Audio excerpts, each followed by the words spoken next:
نبی صلی اللہ علیہ وسلم نے فرمایا ایک مسلمان کے دوسرے مسلمان پر 6 حقوق ہیں۔ پوچھا گیا یا رسول اللہ صلی اللہ علیہ وسلم وہ کیا ہیں؟ آپ نے فرمایا جب تم مسلمان بھائی سے ملو تو اس کو سلام کرو، یہ پہلا حق ہے۔ ملاقات پر سلام یعنی اسے سلامتی کی دعا دو۔ دوسرا حق جب وہ تمہیں دعوت کے لیے بلائے تو اس کی دعوت قبول کرو۔ تیسرے جب وہ تم سے نیک مشورے کا طالب ہو تو اس کو اچھا مشورہ دو، مشورے میں خیانت نہ کرو۔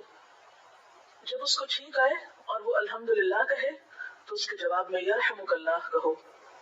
یرحمک اللہ بھی ایک دعائیہ کلمہ ہے کہ اللہ تم پر رحمت کرے۔ اور جب وہ بیمار پڑ جائے تو اس کی عیادت کرو، اس کی بیمار پرسی کرو، اس کا حال پوچھو، اس کو حوصلہ دلاؤ، اور جب وہ فوت ہو جائے تو اس کے جنازے کے ساتھ جاؤ۔ یہ ایک مسلمان کے دوسرے مسلمان پر حقوق ہیں جنہیں پورا کرنا نہایت ضروری ہے۔ ان میں سے خاص طور پر حق عیادت، تو اس کے بارے میں آپ صلی اللہ علیہ وسلم نے فرمایا جس نے اپنے مسلمان بھائی کی عیادت کی وہ جنت کے بالا خانے میں ہوگا۔